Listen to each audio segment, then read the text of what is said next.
तो कैसे हैं आप लोग? आशा करते हैं कि आप लोग बहुत अच्छे होंगे। हम इस वीडियो में क्लास 10th का चैप्टर 1 जो कि है वास्तविक संख्या, उसके विषय में चर्चा करेंगे और इसके बेसिक कॉन्सेप्ट को समझेंगे, जिसके आधार पर हम प्रश्नावली 1.1, 1.2, 1.3 और 1.4 के जितने भी प्रश्न हैं उसको हल करेंगे। तो चलिए पहले कॉन्सेप्ट समझते हैं, उसके बाद प्रश्नावली हल करेंगे।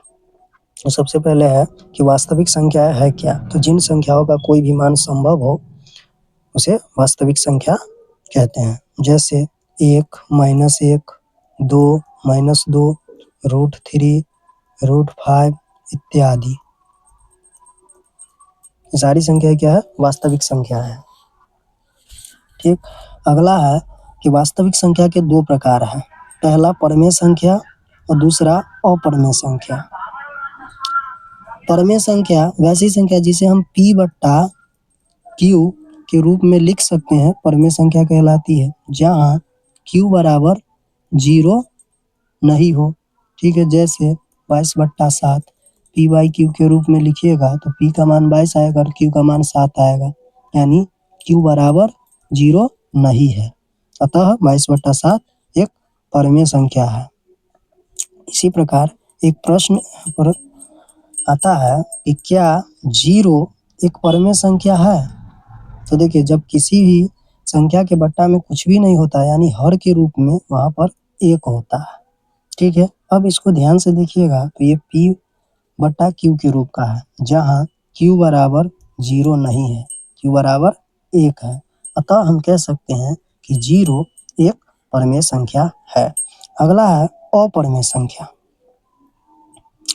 अपरमेय संख्या वैसी संख्या जिसे हम P/Q के रूप में नहीं लिख सकते हैं। P/Q के रूप में नहीं लिख सकते हैं, उसे अपरमेय संख्या कहते हैं। जैसे √3। अब जब √3 का मान निकालिएगा तो 1.7320 ठीक है, यानी कि इसका मान निश्चित नहीं आता है। ठीक है, √3 का पाई का भी मान निकालिएगा तो ये अनिश्चित प्राप्त होता है। ठीक है, निश्चित मान प्राप्त नहीं होता है, और जब निश्चित मान प्राप्त नहीं होगा तो P/Q के रूप में व्यक्त नहीं किया जा सकता है।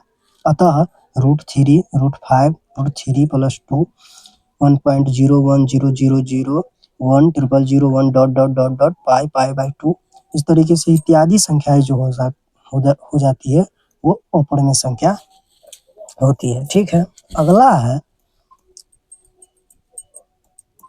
कि परमेय संख्या कितने प्रकार के होते हैं? तो परमेय संख्या 2 प्रकार का होता है। पहला है पूर्णांक और दूसरा है भिन्न। पूर्णांक के भी 2 प्रकार हैं। पहला है धनात्मक पूर्णांक और दूसरा है ऋणात्मक पूर्णांक। अब यहाँ जो हमें पढ़ना है वो धनात्मक पूर्णांक से संबंधित चीजों को पढ़ना है। ठीक है, जैसे सम संख्या 2Q के रूप का होगा, विषम संख्या 2Q + 1 के रूप का होगा। अब 2Q कहने का क्या अर्थ है? जैसे जब हम Q का मान 1 रखेंगे तो हमें 2 प्राप्त होगा। ठीक है, जब हम Q का मान 2 रखेंगे तो 4 प्राप्त होगा। जब हम Q का मान 3 रखेंगे तो 6 प्राप्त होगा। जब हम Q का मान 4 रखेंगे तो 8 प्राप्त होगा। देखिए, इस चारों संख्या को देखिएगा तो 2 क्या है? सम संख्या है। 4 क्या है? सम संख्या है। 6 क्या है? सम संख्या है। 8 क्या है? सम संख्या है। तो 2Q के रूप का जो होगा वो क्या कहलाएगा? सम संख्या कहलाएगा। अब विषम संख्या क्या है? ठीक, तो विषम संख्या देखिए, जो 2Q + 1 के रूप का होगा, यानी Q के जगह पर जब 1 रखिएगा, यानी Q का मान 1 रखिएगा और इसमें 1 ऐड कीजिएगा तो 2 एकम 2 + 1 3 प्राप्त होगा। जब Q का मान 2 रखिएगा तो 2 दूनी 4 1 5 प्राप्त होगा। जब Q का मान 3 रखिएगा तो 2 दूना 6 + 1 7 प्राप्त होगा, यानी 3 और 5 और 7 जो है क्या है? विषम संख्या है। तो 2Q के रूप का होगा वो सम संख्या, 2Q + 1 के रूप का होगा विषम संख्या। ठीक है, अगला है प्राकृत संख्या। क्या है? प्राकृत संख्या। प्राकृत संख्या क्या है? तो 1 से लेकर अनंत तक की संख्या प्राकृत संख्या कहलाती है। जैसे 1, 2, 3, 4 ... अनंत तक। ठीक है, वो प्राकृत संख्या कहलाएगी। ठीक है, पूर्ण संख्या 0 से लेकर 0, 1, 2, 3, 4 डॉट डॉट डॉट, ये सब क्या है, पूर्ण संख्या कहलाएगी। ठीक है, अगला है भाज्य संख्या। अब भाज्य संख्या क्या है, तो एक से बड़ी वैसी संख्या है जो एक और स्वयं के अतिरिक्त किसी अन्य संख्या से भी विभाजित हो जाए, भाज्य संख्या कहलाती है। जैसे 4, अब देखिए 4 एक से बड़ी वैसी संख्या है जो एक और स्वयं यानी 4 से भी विभाजित होगा, 1 से भी विभाजित होगा और 4 से भी विभाजित होगा। ठीक है, 1 और 4 के अतिरिक्त जो है 2 ऐसी संख्या है जो 4 को विभाजित करेगा, यानी 4 जो है वो क्या है, भाज्य संख्या है। इसी प्रकार आप जब 6 जो है वो भी एक भाज्य संख्या है। देखिए 1 से बड़ी वैसी संख्या है जो 1 से और स्वयं यानी 6 से, ठीक है, 1 से भी 6 विभाजित होगा और 6 से भी 6 यानी स्वयं से भी विभाजित होगा और किसी अन्य संख्या से, और कोई अन्य संख्या है तो 2 है, 2 तिहाई 6, और एक संख्या है 3, 3 दूनी 6, यानी 1 और स्वयं के अलावा 2 ऐसी अन्य संख्या है जिसको विभाजित 6 जिससे विभाजित होता है। ठीक है, अर्थात 6 भी क्या है, भाज्य संख्या है। ठीक है, उसी प्रकार 8 भी एक भाज्य संख्या हो जाएगा। ठीक है, उसके बाद है अभाज्य संख्या। एक से बड़ी वैसी संख्या है जो एक और स्वयं के अतिरिक्त किसी अन्य संख्या से विभाजित नहीं हो, अर्थात नहीं करता हो, तो क्या कहलाता है, अभाज्य संख्या कहलाता है। जैसे 2, 1 और स्वयं यानी 2 से। ठीक है, जैसे हो गया 3, 1 और स्वयं यानी 3 से। जैसे हो गया 5, 1 और स्वयं यानी 5 से। ठीक है, तो ये सारी संख्याएं क्या कहलाएगी, अभाज्य संख्याएं कहलाएगी। या आप अभाज्य संख्या को ऐसे भी समझ सकते हैं कि जिसके केवल और केवल 2 गुणनखंड हो। किसी भी संख्या के केवल और केवल 2 गुणनखंड हो तो वो अभाज्य संख्या कहलाएगी। जैसे 2 का गुणनखंड क्या है, 1 2, 3 का क्या है, 1 3, 5 का क्या है, 1 5, यानी 2 केवल और 2 केवल 2 गुणनखंड हो तो क्या कहलाएगी, अभाज्य संख्या कहलाएगी। ठीक है, अगला है सौ अभाज्य संख्या। सौ अभाज्य संख्या किसे कहते हैं, तो 2 संख्याओं का ऐसा युग्म जिसका मौसो अर्थात HCF जो है 1 होता है, अर्थात दोनों संख्या में 1 के अतिरिक्त कोई घनिष्ठ गुणनखंड न हो। जैसे 2 3 ऐसा युग्म है, 3 4 ऐसा युग्म है जिसका मौसो 1 होता है। देखिए जैसे हम 2 3 का मौसो जब निकालेंगे, 2 एकम 2, 2 एकम 2 0, देखिए 1 मौसो प्राप्त हुआ। ठीक है, इसी तरीके से आप इसका भी मौसो निकालिएगा तो 1 को प्राप्त होगा, यानी 2 संख्याओं का ऐसा युग्म जिसका मौसो 1 होता है तो क्या कहलाएगा, सौभाज्य संख्या कहलाएगा। ठीक है, अगला है कुछ मुख्य बातें है कि सभी परमेय संख्या वास्तविक संख्या होता है। ठीक है, जैसे 22/7, ठीक है, 3/4, 2/3, ये सब क्या है, परमेय संख्या है और वास्तविक संख्या भी है। ठीक है, चलिए अगला है कि सभी अपरमेय संख्या वास्तविक संख्या होता है। तो सभी अपरमेय संख्या √3, √5, √2 ये सब क्या है, अपरमेय संख्या है। लेकिन √3, √5, √2 वास्तविक संख्या भी होता है। ठीक है, तो सभी परमेय अपरमेय संख्या वास्तविक संख्या होता है। अगला पॉइंट कह रहा है कि सभी वास्तविक संख्या परमेय संख्या नहीं होता है। तो सभी वास्तविक संख्या जैसे हो गया 22/7, √3, √5, ठीक।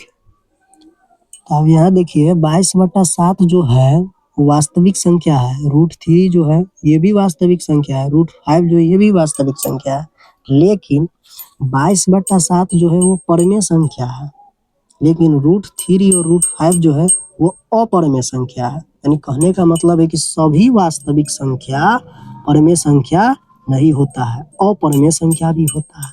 ठीक है, उसी प्रकार सभी वास्तविक संख्या अपरमेय संख्या नहीं होता है। जैसे 22/7 परमेय संख्या है। ठीक है, अगला पॉइंट है कि सभी भिन्न तथा पूर्णांक संख्या परमेय संख्या होता है। जैसे 22/7 जो है क्या है, भिन्न है। और पूर्णांक 4 ले लीजिए, ये भी क्या है, परमेय संख्या है। ठीक है, तो सभी भिन्न तथा पूर्णांक संख्या परमेय संख्या होता है।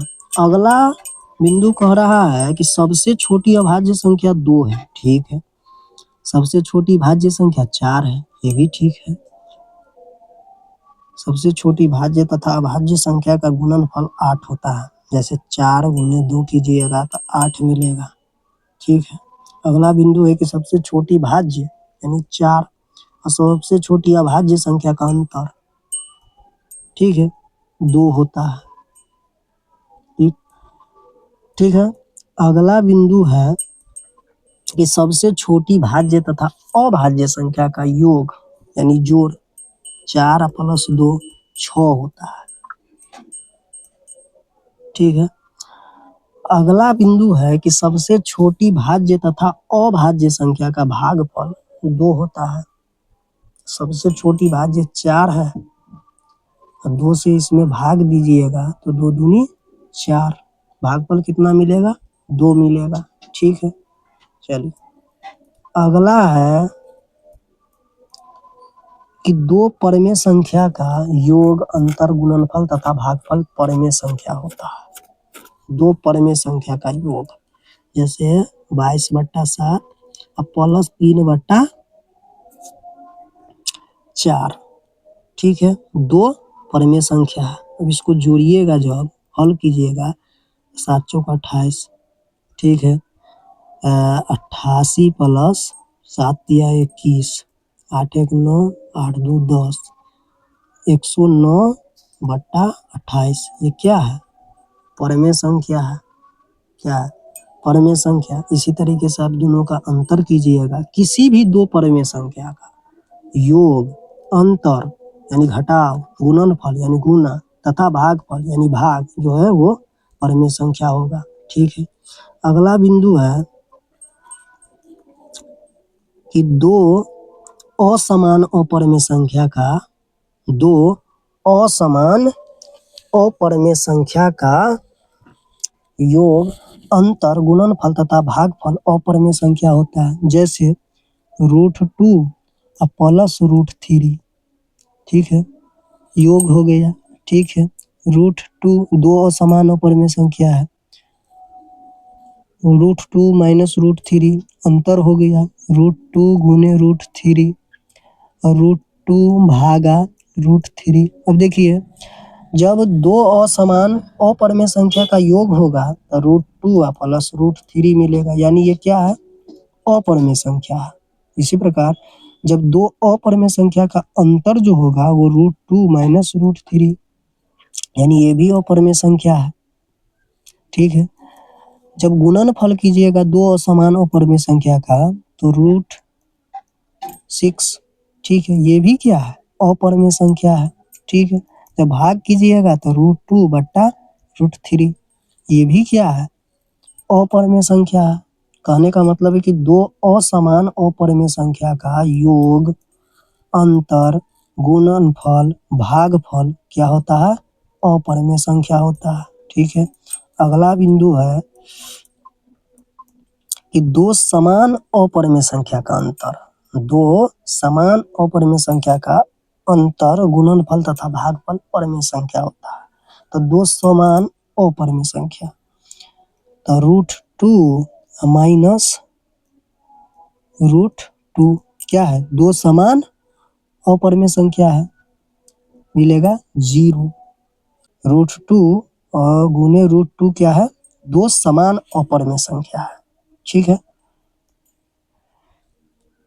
तो मिलेगा √4 और √4 को बाहर निकालिएगा तो 2 आएगा। 2 क्या है, परमेय संख्या है। ठीक है, उसी प्रकार जब √2 अभागा √2 कीजिएगा, यानी 2 समान अपरमेय संख्या का भागफल कीजिएगा तो √2/√2 कट के 1 आएगा, और 1 क्या है, परमेय संख्या है। यानी कहने का मतलब है कि 2 समान अपरमेय संख्या का अंतर परमेय संख्या होगा। दो समान अपरिमेय संख्या का गुणनफल परिमेय संख्या होगा। दो समान अपरिमेय संख्या का भागफल परिमेय संख्या होगा। ठीक है, अगला पॉइंट है समान मान के दो अपरिमेय संख्या का योग। समान मान के दो अपरिमेय संख्या का योग अपरिमेय संख्या होता है। जैसे √2 प्लस √2 दो समान है अपरिमेय संख्या, योग करना है। ठीक है, तो √2 प्लस √2 क्या मिलेगा? 2√2। ठीक है, अब ये क्या है? अपरिमेय संख्या है। ठीक, अगला कह रहा है एक परिमेय तथा एक अपरिमेय। ठीक है, एक परिमेय तथा एक अपरिमेय तो रूट। ठीक है, एक परिमेय तथा एक अपरिमेय संख्या का योग, अंतर, गुणनफल तथा भागफल हमेशा अपरिमेय संख्या होता है। तो जैसे हम ले लेंगे दो, जैसे दो हम ले लेंगे एक परिमेय संख्या है और √3 जो है, √3 वो क्या है? एक अपरिमेय संख्या है। तो इसका योग जब कीजिएगा, ठीक है, तो 2 प्लस √3 ये क्या है? अपरिमेय संख्या है। ठीक है, इसी तरीके से अंतर कीजिएगा 2 माइनस √3 तो यही प्राप्त होगा। गुणनफल कीजिएगा तो 2 गुने √3, 2√3 और 2√3 क्या है? अपरिमेय संख्या है। अब भागफल कीजिएगा, जब भागफल कीजिएगा एक परिमेय तथा एक अपरिमेय संख्या का, जैसे 2 है भागा √3 है।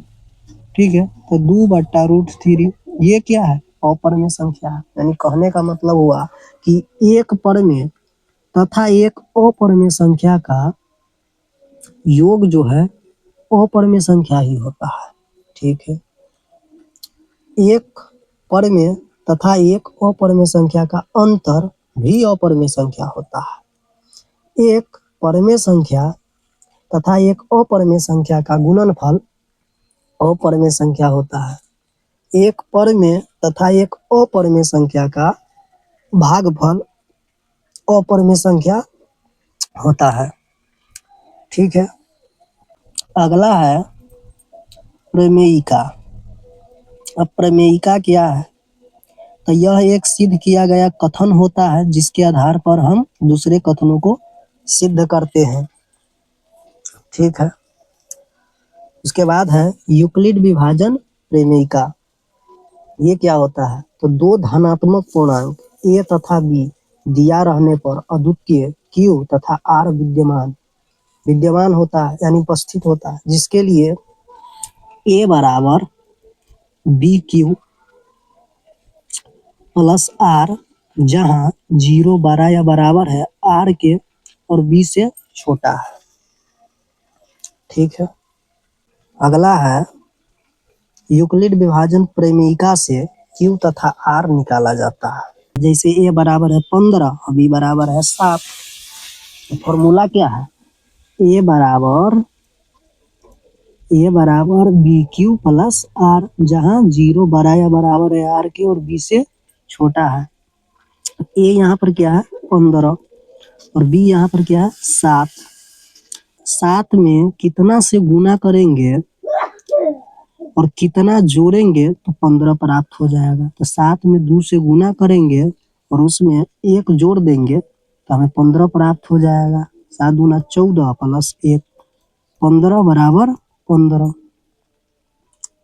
ठीक है, यूक्लिड विभाजन प्रमेयिका से q तथा r निकाला जाता है। तो q का मान कितना आ गया? 2 और r का मान कितना आ गया? 1। ठीक है, अगला बिंदु है यदि b जो है a से बड़ा होगा तो r बराबर a हो जाएगा और q बराबर 0 हो जाएगा। जो इसे b बराबर है 18 और a बराबर है 15। ठीक है। तो सूत्र कहता है ए बराबर बी क्यू प्लस आर, जहाँ जीरो बड़ा या बराबर है आर के और बी से छोटा है। तो यहाँ पर ए का मान है 15 और बी का मान है 18। तब कितना से गुना 18 में करेंगे और कितना जोड़ेंगे तो हमें 15 मिलेगा। ठीक है, तो 18 में 0 से गुना करेंगे और उसमें 15 अगर हम जोड़ देंगे तो हमें 15 मिल जाएगा। जब हम 18 में 0 से गुना करेंगे और उसमें 15 जोड़ देंगे तो हमें कितना मिल जाएगा? 15। ठीक है, यह हो जाएगा 0 प्लस 15 यानी 15 बराबर 15। ठीक है, तो कह रहा है यदि बी बड़ा होगा, ठीक है, बी बड़ा होगा ए से, यानी ए का मान है 15, 15 से बड़ा क्या है? 18, यानी बी का मान ए के मान से ज्यादा होगा तो आर बराबर ये हो जाएगा। देखो आर का मान कितना आ गया? 15 और ए का मान कितना है? 15। ठीक है, और क्यू बराबर 0 तो क्यू का मान ये है 0। ठीक है, तो यदि बी जो है वो ए से बड़ा होगा तो आर बराबर हो जाएगा ए और क्यू बराबर हो जाएगा 0। ठीक है, अगला बिंदु है एल्गोरिदम। अब एल्गोरिदम क्या होता है? यह एक चरणबद्ध प्रक्रिया होता है जिसके आधार पर हम किसी विशेष प्रकार की समस्याओं को हल करते हैं। ठीक है, अगला है यूक्लिड विभाजन एल्गोरिदम। ठीक है, यह एक तकनीक है दो धनात्मक पूर्णांकों का एचसीएफ यानी मौसा ज्ञात करने का। जैसे आपको एक क्वेश्चन दे दिया जाएगा कि यूक्लिड विभाजन एल्गोरिदम द्वारा 452 तथा 328 का एचसीएफ ज्ञात करें। ठीक है, तो हम इसको कैसे ज्ञात करेंगे? तो लिखेंगे कि 452 बड़ा है 328 से। ठीक है, यहाँ पर उसके नीचे लिखेंगे यूक्लिड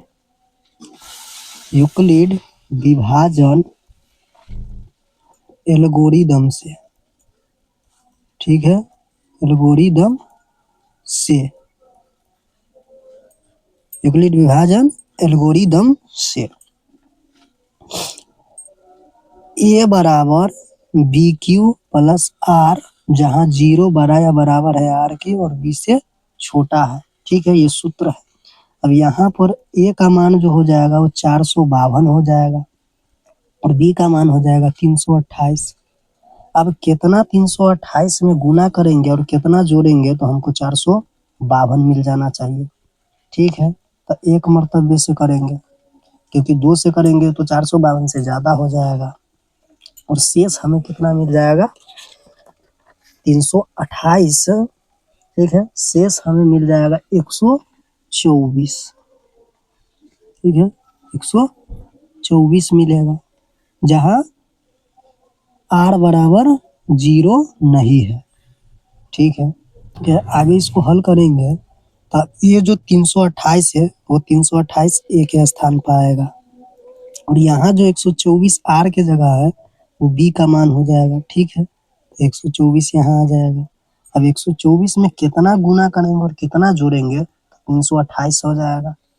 ठीक है, तो 12 दूना 24, 12 तिया 36, 3 मरतबे लगाएंगे तो ज्यादा हो जाएगा तो 2 मरतबे लगाएंगे। ठीक है, 4 दूना 8, 12 दूना 24, 248। अब शेष बच जाएगा हमारे पास 80। ठीक है, अब जब 124 को गुना कीजिएगा 2 से और उसमें 80 जोड़िएगा तो 328 प्राप्त हो जाएगा। ठीक है, यहाँ पर भी आर बराबर 0 नहीं है। ठीक, अगला अब ये 124 जो है बी का मान, अब ये ए का मान हो जाएगा 124। ठीक है, यहाँ पर आ जाएगा। अब ये जो 80 है वो यहाँ आ जाएगा। ठीक है, अब इसको गुना कितना से करेंगे और कितना जोड़ेंगे जो हमको 124 मिल जाएगा तो 2 से 160 हो जाएगा ज्यादा तो एक के मरतबे लगाएंगे। ठीक है, 80 आया। अब शेष कितना बच जाएगा? 44। 80 और 44 124 यानी आर बराबर 0 नहीं है। ठीक है, अब यहाँ 80 जो है यहाँ आ जाएगा। ठीक है, और ये 44 जो है यहाँ आ जाएगा। अब 44 में कितना से गुना करेंगे और कितना जोड़ेंगे तो हमको 80 मिल जाएगा। ठीक है, 2 मरतबे लगाएंगे तो 44 गुना 88 ज्यादा हो जाएगा, तो 1 के मरतबे लगाइए। ठीक है, तो 44 अब कितना शेष बच जाएगा, तो शेष हमको 36 बच जाएगा। r बराबर 0 नहीं है। ठीक है, अब इसके बाद यहाँ आ जाएगा 44। कितना आ जाएगा, 44। 44 बराबर अब ये 36 यहाँ आ जाएगा। ठीक है, अब 36 में कितना से गुना करेंगे और कितना जोड़ेंगे तो 44 हमको मिल जाएगा, तो 1 मरतबे लगाएंगे।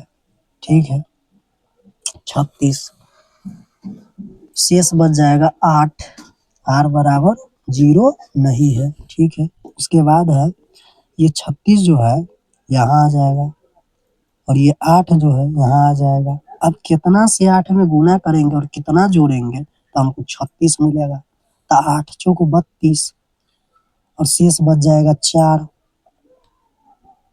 ठीक है, यहाँ पर भी r बराबर 0 नहीं है। उसके बाद ये 8 आ जाएगा यहाँ और ये 4 जो है आ जाएगा b के जगह पर। अब कितना से गुना करेंगे और कितना जोड़ेंगे तो हमको 8 मिल जाएगा। ठीक है, तो 4 दूना 8, 8 उड़ गया और जोड़ देंगे इसमें 0 तो हमको 8 मिल जाएगा। ठीक है, और यहाँ r बराबर जो है हमको 0 मिल गया। ठीक है, तो r बराबर हमको 0 मिल गया, यानी हमारा मोसो जो है वो प्राप्त हो जाएगा। मोसो हमारा कितना हो जाएगा, 4। जो b के स्थान पर होगा, देखिए फॉर्मूला क्या है, a बराबर बी क्यू प्लस r। तब ये जो है a के स्थान पर है 8, ठीक है, और b के स्थान पर आया 4। ठीक है, और q के स्थान पर 2 और r के स्थान पर 0। ठीक है, यहाँ शर्त क्या कहता है, 0 बड़ा या बराबर है r के और b से छोटा है। तब यहाँ देखिए r का जो मान है 0, 0 जो है वो 0 के बराबर r का मान है या बड़ा है। ठीक है, 0 जो है r के बराबर हो गया, r के बराबर 0 है ना। ठीक है, और बड़ा या बराबर है किसके, बड़ा है b से। ठीक है, b के मान से छोटा है r का मान, यानी b है 4 तो 0 से बड़ा 4 होता है। ठीक है, तो अतः यहाँ जो है हम लिख देंगे, जो भी फॉर्मूला के b के जो स्थान पर आ जाएगा वही हमारा HCF होगा, यूक्लिड विभाजन प्रमेयिका से। तो यहाँ लिख देंगे अतः HCF 452 328 बराबर 4, यही हमारा आंसर हो जाएगा। ठीक है, तो इस तरीके से यूक्लिड विभाजन प्रमेयिका से हम जो है HCF यानी मौसो ज्ञात करते हैं। ठीक है, अगला बिंदु है गुणज तथा भाजक। गुणज तथा भाजक, b बराबर AC, जहाँ b जो है a का गुणज है। ठीक है, b बराबर AC। ठीक है, b जो है a का गुणज है यानी गुना में है। ठीक है, b जो है वो c का गुणज है। ठीक है, और a जो है a बराबर क्या हो जाएगा, b बट्टा c। ठीक है, यानी a जो होगा वो b का क्या होगा, भाजक होगा। ठीक है, c जो होगा c b बट्टा a, यानी c जो है वो क्या है, b का भाजक है। ठीक है,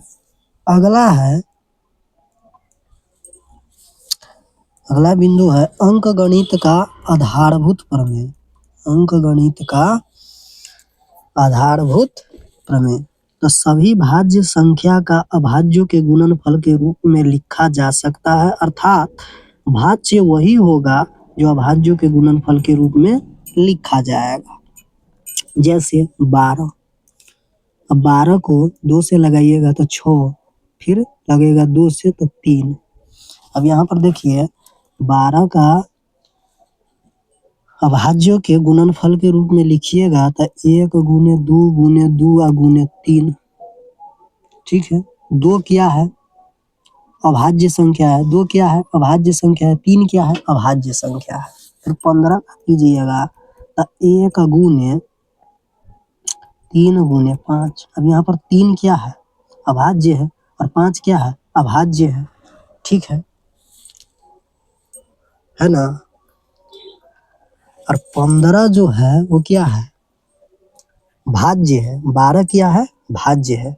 तो भाज्य वही होगा जो अभाज्य के गुणनफल के रूप में लिखा जाएगा। ठीक है। अगला बिंदु है कि दो संख्याओं के एलसीएम तथा एचसीएफ यानी कि मौसों और लौसों में संबंध। तो दो संख्याओं का गुणनफल बराबर होता है लौसों गुने मौसों। अब मान लीजिए कि माना कि दो संख्या ए तथा बी है। ठीक है। दो संख्या ए तथा बी है तो ए गुने बी दो संख्या का गुणनफल हो गया तो क्या होता है एचसीएफ गुने एलसीएम। ठीक है। अब यहीं से आपको एचसीएफ का फॉर्मूला मिल जाएगा और एलसीएम का फॉर्मूला मिल जाएगा। एचसीएफ का फॉर्मूला हो जाएगा ए बी बट्टा एलसीएम और एलसीएम का फॉर्मूला मिल जाएगा लॉसो निकालने का तो ए बी दो संख्याओं का गुणनफल बट्टा मौसो एचसीएफ। ठीक है। इस पर आधारित एक प्रश्न आपको दिया जाएगा।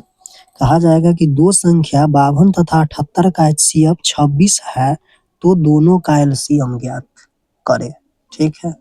अब देखिए दो को संख्या कौन कौन है? एगो संख्या है 52 एगो संख्या है 78 और दोनों संख्या का एचसीएफ कह रहा है 26 है तो एलसीएम निकालिए। तो दो संख्याओं का 52 गुने 78 दो संख्या है। ठीक है। तो दो संख्याओं का गुणनफल बराबर क्या होता है एलसीएम गुने एचसीएफ। ठीक है।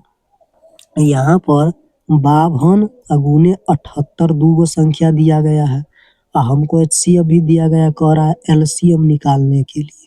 तो एचसीएफ कितना है दो संख्या के 26 है। ठीक है। अब एलसीएम निकालने के लिए क्या हो जाएगा एलसीएम बराबर हो जाएगा 52 गुने 78 या जो गुना में है वो आ जाएगा भाग में। ठीक है। अब यहाँ इसको काटिए 26 से कम 26 और 26 दूना 52। ठीक है। जब 2 गुने 78 कीजिएगा तो आएगा 8 दूना 16 7 दूना 14 1 15 156 आएगा। ठीक है। एलसीएम क्या प्राप्त होगा 156। ठीक है।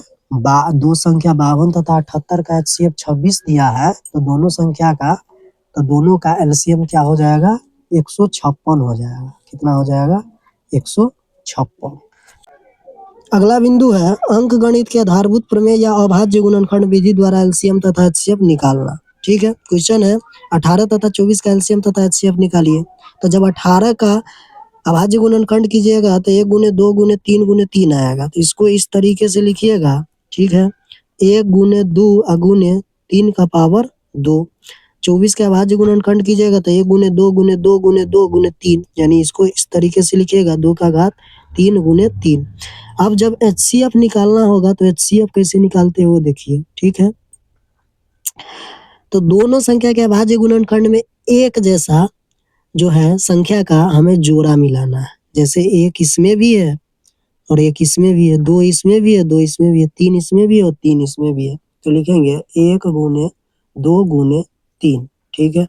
और इसको गुना करके लिख देंगे 3 दूना 6। तो यही 6 जो है एचसीएफ होगा 18 तथा 24 का। अब एलसीएम कैसे निकालेंगे?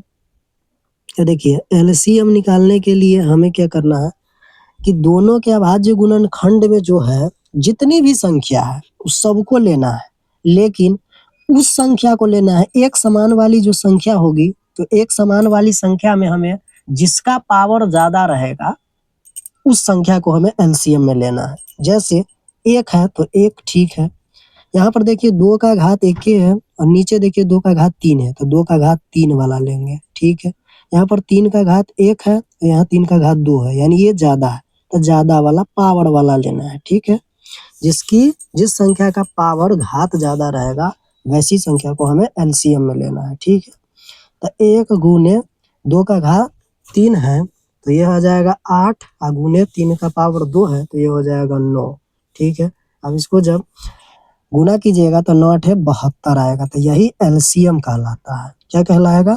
एलसीएम। अब देखिए दूसरा प्रश्न करके देखते हैं। ठीक है, दूसरा प्रश्न है कि 8, 15 तथा 22 का एलसीएम तथा एचसीएफ निकालिए। तो देखिए पहले हम क्या करेंगे, अभाज्य गुणनखंड करेंगे। ठीक है, तो 8 का अभाज्य गुणनखंड कीजिएगा तो 1 गुने 2 गुने 2 गुने 2 आएगा। ठीक है, इसको इस तरीके से लिखिए, 2 का घात 3। फिर 15 का अभाज्य गुणनखंड कीजिएगा तो 1 गुने 3 गुने 5 आएगा, तो 1 गुने 3 गुने 5। फिर 22 का कीजिएगा अभाज्य गुणनखंड तो 1 गुने 2 गुने 11 आएगा। ठीक है, अब एचसीएफ हम कैसे निकालते हैं? तो एचसीएफ निकालने के लिए हमने क्या आपको बताया कि 2 संख्या रहेगा तो दोनों के अभाज्य गुणनखंड में जोड़ा मिलाएंगे समान संख्या का। ठीक है, और जोड़ा जो मिलेगा वही संख्या हम एचसीएफ में लेंगे और गुना करके जो आएगा वही हमारा एचसीएफ हो जाएगा। ठीक है, अब यहाँ पर देखिए कि एक ऐसी संख्या है जिसका तीनों में जोड़ा मिल रहा है, बाकी बात कोई ऐसी संख्या नहीं है जिसका तीनों में जोड़ा मिले। ठीक है, तीनों के अभाज्य गुणनखंड में एक एक है। ठीक है, तो यही एक हम ले लेंगे, यही एक जो है 8, 15 तथा 22 का जो है एचसीएफ होगा। ठीक है, अब एलसीएम क्या हो जाएगा?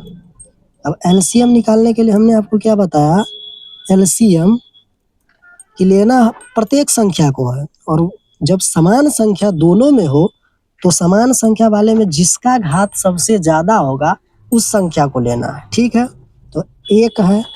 ठीक है, यहाँ पर देखिए 2 है तो 2 का घात 3 है, यहाँ पर 2 है लेकिन 2 का घात 1 है, तो ज्यादा पावर वाला लेंगे। ठीक है, समान संख्या में लेना प्रत्येक संख्या को। ठीक है, इसमें 3 है, इसमें 3 नहीं, इसमें 3 नहीं, उससे मतलब नहीं है। ठीक है, तो 3 भी ले लेंगे। ठीक है, इसमें 5 है, इसमें 5 नहीं, इसमें 5 भी नहीं है, तो 5 भी ले लेंगे। इसमें 11 है, बाकी बात दोनों में 11 नहीं है, तो 11 भी ले लेंगे। ठीक है, अब इसको हल कर लेंगे। देखिए 1 गुने 2 का घात 3 है तो 8, और गुने 5 या 15, और गुने 11। ठीक है, अब देखिए 15 8 120 और गुने 11। ठीक है, जब 120 को 11 से गुना कीजिएगा तो ये आ जाएगा 1320। ठीक है, तो ये हो गया एलसीएम। इस तरीके से जो है हम अभाज्य गुणनखंड विधि द्वारा या अंक गणित के आधारभूत प्रमेय द्वारा जो है एलसीएम तथा एचसीएफ ज्ञात करते हैं।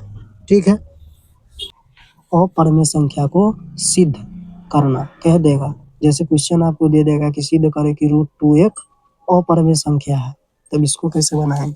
तब मान लेंगे क्या कि माना कि √2 एक परिमेय संख्या है, तो √2 बराबर क्या हो जाएगा? √2 बराबर p बट्टा q, जहाँ क्या है p तथा q 100 अभाज्य पूर्णांक है और q बराबर 0 नहीं है, ये आपको लिखना पड़ेगा। ठीक है, अब लिख लीजिएगा। ठीक है, उसके बाद करेंगे दोनों तरफ वर्ग करने पर, तो दोनों तरफ वर्ग करेंगे तो √2 का स्क्वायर बराबर p बट्टा q का स्क्वायर।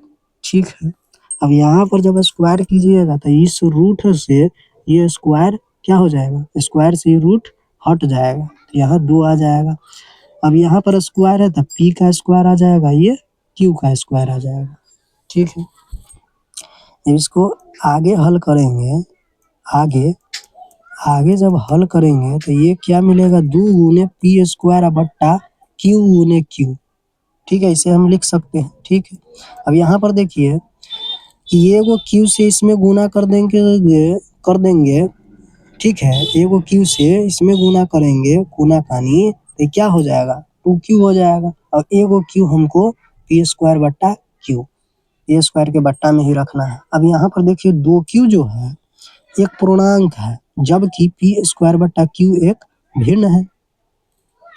ठीक है, इसीलिए 2q बराबर p स्क्वायर बट्टा q नहीं होगा, ये इसके बराबर नहीं होगा। अतः हमारी मान्यता या हमारी अभिधारणा जो थी वो गलत थी। वास्तव में जो है √2 क्या है, एक अपरिमेय संख्या है। इस प्रकार अतः सिद्ध हुआ। ठीक है, अगला बिंदु है कि परिमेय संख्या तथा अपरिमेय संख्या का दशमलव प्रसार। तो पहला आता है शांत आवर्ती का दशमलव प्रसार। ठीक है, तो शांत आवर्ती क्या है, किसी भी परिमेय संख्या के अंश को हर से भाग देने पर दशमलव के बाद पूरा पूरा कट जाए, वो शांत आवर्ती का दशमलव प्रसार कहलाता है। इसमें q का अभाज्य गुणनखंड 2m गुने 5n के रूप का होता है। m तथा n पूर्ण संख्या है, यानी 2 की घात m गुने 5 की घात n के रूप का, जहाँ m तथा n क्या है, एक पूर्ण संख्या है। पूर्ण संख्या होता है 0 से लेकर अनंत तक की संख्या, यानी 2 का घात 0 गुने 5 का घात 4, इस तरीके से भी हो सकता है। ठीक है, पूर्ण संख्या होना चाहिए, m का मान और n का मान जो है पूर्ण संख्या होना चाहिए। और पूर्ण संख्या क्या है, 0 से लेकर अनंत तक की संख्या पूर्ण संख्या कहलाती है। ठीक है, उदाहरण में 1.32, ठीक है, 5.014, ठीक है, ये सब क्या है, शांत आवर्ती का दशमलव प्रसार है। अब इस पर आधारित एक प्रश्न आपको दे दिया जाएगा, चलिए इसको लेकर के समझते हैं क्या है। तो प्रश्न है 37/1250 का दशमलव प्रसार कैसा होगा।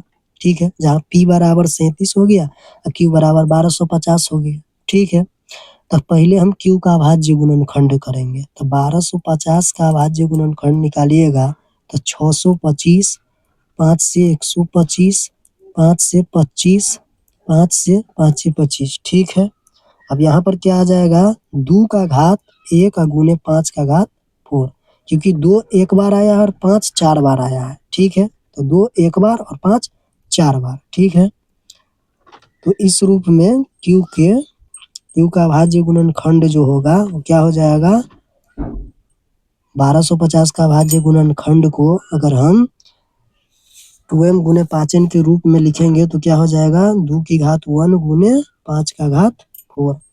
ठीक है, अब q का अभाज्य गुणनखंड क्या है, 2 की घात m गुने 5 के घात n के रूप का है। अतः हम कह सकते हैं कि 37/1250 का दशमलव प्रसार शांत आवर्ती का होगा। कैसा होगा, शांत आवर्ती का दशमलव प्रसार होगा। दूसरा है अशांत आवृत्ति, किसी परिमेय संख्या के अंश को हर से भाग देने पर पूरा पूरा नहीं करता है परंतु अंकों की पुनरावृत्ति होने लगता है, तो इस दशमलव प्रसार को अशांत आवृत्ति कहते हैं। इसमें q का अभाज्य गुणनखंड 2 की घात m गुने 5 की घात n के रूप का नहीं होता है। ठीक है, उदाहरण जैसे ले लीजिए 7/11, यानी जब हम 11 से 7 में भाग देंगे, जब हम 11 से 7 में भाग देंगे तो देखिए, ठीक है, 11 छक 66, ठीक है, 4 आया, 11 तिया 33, ठीक है, फिर 11 छक 66, ठीक है, फिर 11 तिया 33। यहाँ देख पा रहे हैं कि जब हम अंश को हर से जो है भाग दे रहे हैं तो पूरा पूरा नहीं कट रहा है, पूरा पूरा कट रहा है, नहीं कट रहा है। और अंकों की जो है पुनरावृत्ति हो रहा है, जैसे 6 3 आया तो फिर 6 3 आया, और ये यहीं तक नहीं रुकेगा, ये चलता रहेगा, निरंतर चलता रहेगा। ठीक है, तो ऐसे ही दशमलव प्रसार को जो है, इस प्रकार के दशमलव प्रसार को ही हम अशांत आवृत्ति का दशमलव प्रसार कहते हैं। ठीक है, यहाँ पर एक बात नोट कर लीजिएगा कि दशमलव प्रसार शांत आवर्ती है तो परिमेय संख्या होगी, और अगर दशमलव प्रसार अशांत आवर्ती है तो भी परिमेय संख्या होगी। अर्थात परिमेय संख्या का दशमलव प्रसार शांत आवर्ती और अशांत आवर्ती दोनों होगा। ठीक है, जैसे हमने 7/11 लिया, ठीक है, 7/11 क्या है, परिमेय संख्या है, लेकिन जब हम इसका दशमलव प्रसार ज्ञात किए तो हमको क्या मिला, अशांत आवर्ती का दशमलव प्रसार मिला। ठीक है, और जब हम 2 की घात m गुने 5 की घात n के रूप का अगर हमें मिल जाएगा 2 की घात m गुने 5 की घात n के रूप का जो दशमलव प्रसार हमें मिलेगा q का अभाज्य गुणनखंड करने पर।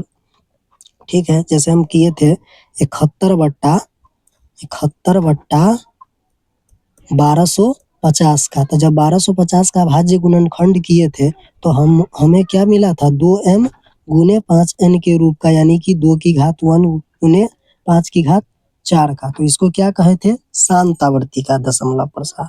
ठीक है, तब परमेय संख्या जो होगा उसका दशमलव प्रसार शांत आवृत्ति का भी होगा और अशांत आवृत्ति का भी होगा। तीसरा है अशांत अनावर्ती या अनवसानी अनावर्ती। अब ये क्या होता है, यह दशमलव प्रसार अपरमेय संख्या का होता है। इसमें दशमलव के बाद का अंक रुकता नहीं है और अंकों की पुनरावृत्ति नहीं होती है। जैसे देख सकते हैं 56.0010001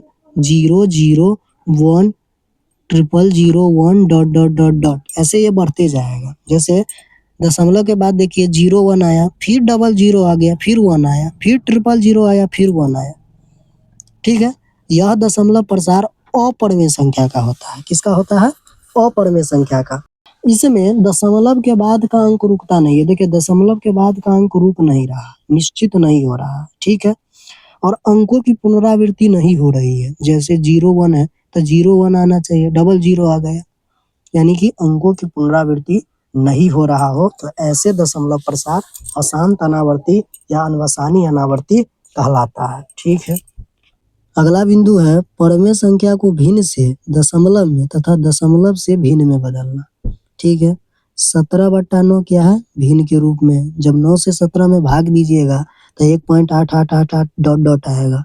इसको हम इस तरीके से लिखेंगे 1.8 और उसके ऊपर दे देंगे रेकरिंग, यानी 8 वैसी संख्या है जिसकी पुनरावृत्ति हो रही है। ठीक है, तो भिन्न से दशमलव में, ठीक है, बदल लिए। अब दशमलव से हमको भिन्न के रूप में लाना है, यानी 17/9 लाना है। तो भिन्न में बदलने के लिए एक फॉर्मूला होता है, वो देखिए फॉर्मूला क्या होता है कि कुल संख्या, देखिए कुल संख्या कितना है 18, तो 18 लेंगे।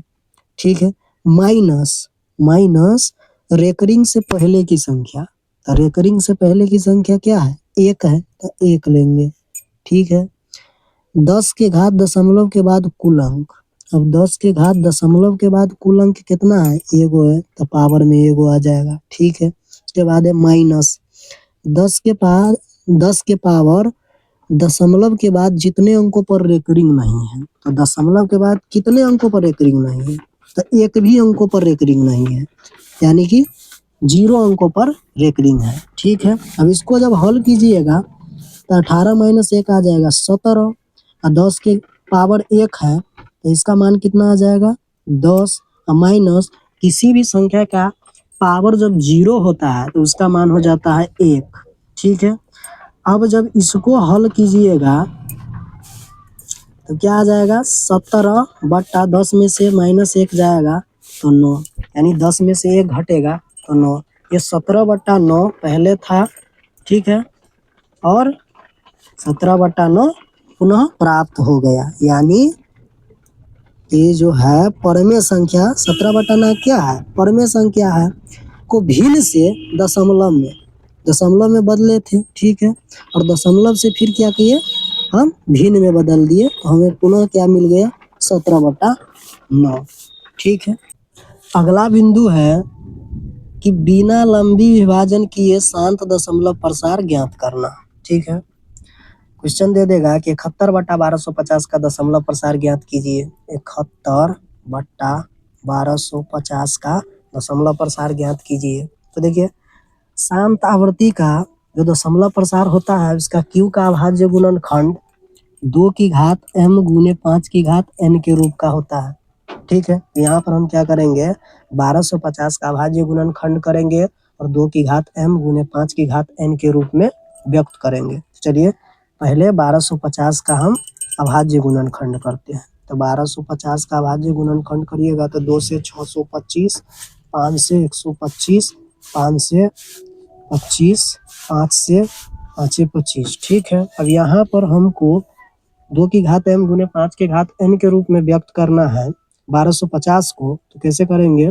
2 का घात 1 और गुने 5 का घात 4, यानी कि 2 एक बार आया और 5 4 बार। ठीक है, तो लिखेंगे 2 का घात 1 गुने 5 का घात 4। ठीक है, उसके बाद जो है क्या करेंगे, देखिए जब दो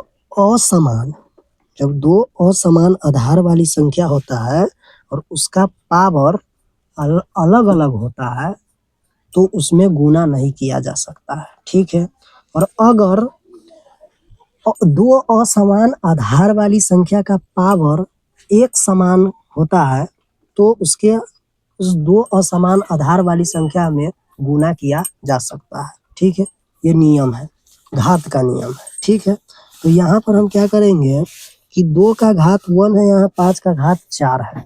ठीक है, तो इस 2 के घात 1 वाले को जो है हम 2 के घात 4 करेंगे। तो 2 के घात 4 करने के लिए हमें क्या करना पड़ेगा, देखिए हम लिखेंगे गुने 2 का घात 3 बट्टा 2 का घात 3।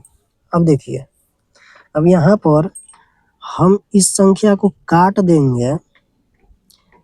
ठीक है, तो 1 आ जाएगा, यानी पहले वाली संख्या में हमें कोई बदलाव देखने को नहीं मिलेगा, कोई फर्क ही नहीं पड़ेगा। ठीक है, तो जब फर्क ही नहीं पड़ेगा यानी कि हम 2 की घात 3 बट्टा 2 का घात 3 लिख सकते हैं। क्यों? पावर बराबर करने के लिए हमने ऐसा लिखा। ठीक है, घट कितना रहा था? 3। पावर में कितना घट रहा था? 3। यहाँ तो 1 है ही। ठीक है, अब आगे देखते हैं क्या करना है। ठीक है, आगे देखिए, आगे क्या करना है कि 71 है, तो 71 गुने 2 का घात 3 8। ठीक है, अब यहाँ देखिए, जब दो समान वाली आधार संख्या होता है अब उसका पावर अलग अलग होता है तो गुना में उसका पावर जुड़ जाता है। क्या हो जाता है? जुड़ जाता है। तो हम क्या करेंगे, जोड़ देंगे पावर को, तो 1 और 3 जुड़ करके आ जाएगा 4 और गुने 5 का घात 4। अब यहाँ पर देखिए, यहाँ पर जो है अब हल क्या करेंगे, 71 में 8 से गुना कीजिए, तो 8 एकम 8, 8 साते 56। अब देखिए, हमने आपको क्या बताया कि जब दो असमान आधार वाली संख्या का घात जो है बराबर होता है तो उसको उस दो असमान आधार वाली संख्या में गुना किया जा सकता है। ठीक है, तो यहाँ जो है घात जो है एक समान हो गया। ठीक है, लेकिन ये जो 2 है वो अलग है और 5 अलग है, यानी घात का जो आधार है वो 2 असमान संख्या वाला है लेकिन पावर जो है समान है। तो गुना में कहता है कि अगर पावर समान हो तो 2 असमान आधार वाली संख्या में गुना किया जा सकता है। ठीक है, गुना करने पर हमें मिलेगा 5 दूना 10 की घात 4। ठीक है, अब इसको जो है हल कीजिएगा तो 568 बट्टा 1 पर कै गो जीरो? 4 गो जीरो। और जब 10,000 से भाग दीजिएगा 568 में तो हमको मिलेगा 0.0, ठीक है, 568, यानी दशमलव के बाद 4 अंक। ठीक है, तो यही जो है हमारा आंसर हो जाएगा। और इसी तरीके से जो है बिना लंबी विभाजन किए शांत दशमलव प्रसार ज्ञात करते हैं। क्या ये शांत दशमलव प्रसार नहीं है? अंकों की पुनरावृत्ति नहीं हो रहा है, पूरा पूरा कट गया। तो पूरा पूरा कट जाएगा तो कैसा दशमलव प्रसार कहलाता है? शांत आवर्ती का दशमलव प्रसार कहलाता है। ठीक है, इसी तरीके से हमें हल करना है इस वीडियो में, बस इतना ही। अब इसके जितने भी प्रश्नावली है उसको एक एक करके समझेंगे और हल करेंगे। ठीक है, मिलते हैं एक नए वीडियो के साथ।